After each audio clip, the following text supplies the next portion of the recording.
माताओं और मेरे जिगर के टुकड़े जैसे युवा मित्रों, आप सभी को नमस्कार।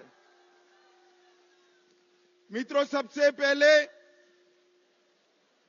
धर्मताला की इस पवित्र भूमि को, बंगाल की इस पवित्र भूमि को, जिस भूमि ने हमेशा भारत का दिशा दर्शन करने का काम किया, ये बंगाल की पवित्र भूमि को प्रणाम कर कर मेरी बात की शुरुआत करना चाहता हूं। मैं कवि गुरु रविंद्रनाथ ठाकुर, महान राष्ट्रभक्त नेताजी सुभाष चंद्र बोस, युग प्रवर्तक स्वामी विवेकानंद, जनसंघ के स्थापक डॉक्टर श्यामा प्रसाद मुखर्जी और यहां खड़ा हूं तो शेरे बंगाल आशुतोष मुखर्जी को भी प्रणाम कर कर मेरी बात की शुरुआत करना चाहता हूं। मित्रों, ये जो मैदान है, ये ऐतिहासिक मैदान है। इसी मैदान में, भैया बैठ जाओ,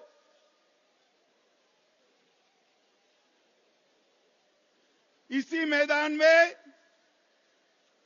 सोहरावर्दी ने डायरेक्ट एक्शन का कॉल दिया था और यहीं पर महान गोपाल मुखर्जी ने इसका सामना करने का कॉल दिया था। यही मैदान है जिसने पश्चिम बंगाल को हिंदुस्तान के साथ, भारत के साथ जोड़कर रखने का काम किया है। और मित्रों, भारतीय जनता पार्टी के लिए भी ये मैदान बहुत भाग्यशाली मैदान है। मैं इसी दिसंबर महीने में, नवंबर महीने में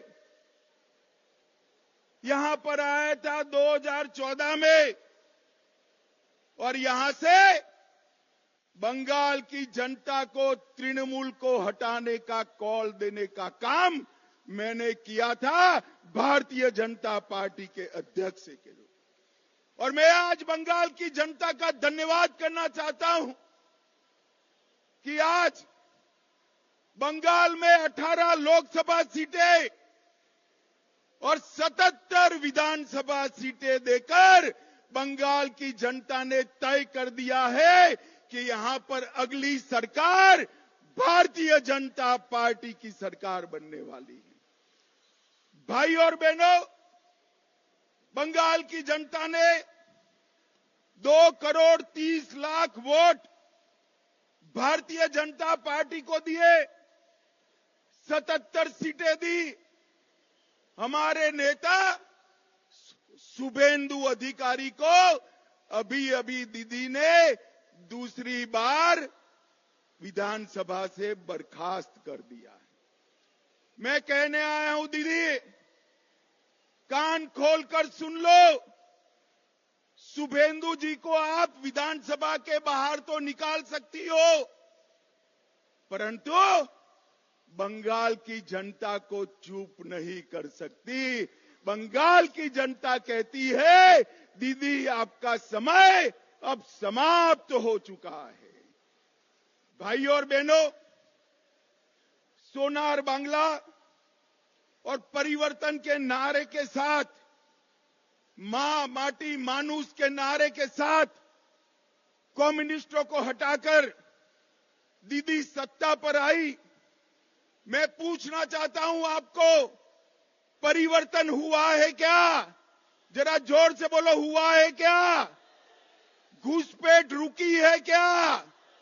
तुष्टीकरण रुका है क्या? पॉलिटिकल वायलेंस बंद हुआ है क्या? भ्रष्टाचार रुका है क्या? मोदी जी लाखों करोड़ों रुपया बंगाल को भेजते हैं, ये तृणमूल के सिंडिकेट वाले वो रुपया को बंगाल के गरीबों तक पहुंचने नहीं देते। मैं आज आह्वान करने आया हूं, अगर 26 में यहां भाजपा सरकार बनानी है तो इसकी नींव 24 के लोकसभा के चुनाव में डालकर मोदी जी को बंगाल से प्रधानमंत्री बनाना चाहिए। भाई और बहनों, 27 साल कम्युनिस्टों का शासन रहा। ममता जी तीसरी टर्म के लिए जीती। लाल भाई और एक तृणमूल कांग्रेस मिलकर बंगाल को बर्बाद कर दिया।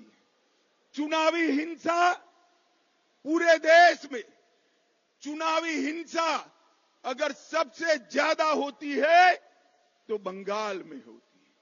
घुसपैठ बंगाल सरकार, ममता बनर्जी रोक नहीं पाई। जो ममता बनर्जी कभी घुसपैठियों के लिए पार्लियामेंट चलने नहीं देती थी, वो ममता बनर्जी आज घुसपैठियों को खुलेआम वोटर कार्ड और आधार कार्ड बंट रहे हैं, वो चुप बैठी है। कट मनी से पूरी बंगाल की जनता परेशान। सिंडिकेट की उगाही से पूरी बंगाल की जनता परेशान। और जिस बंगाल में कभी सुबह सुबह रविंद्र संगीत सुनाई पड़ता था, वो बंगाल आज बम धमाकों से गूंज रहा है। मित्रों, बम धमाकों से गूंज रहा है। पूरे देश में गरीबी कम हो रही है, मगर बंगाल में गरीबी कम होने का नाम नहीं देती। भ्रष्टाचार चरम सीमा पर है। मैं बाद में बात करूंगा, मगर मैं आपको बताने आया हूं भाइयों, मैं गुजरात से आता हूं।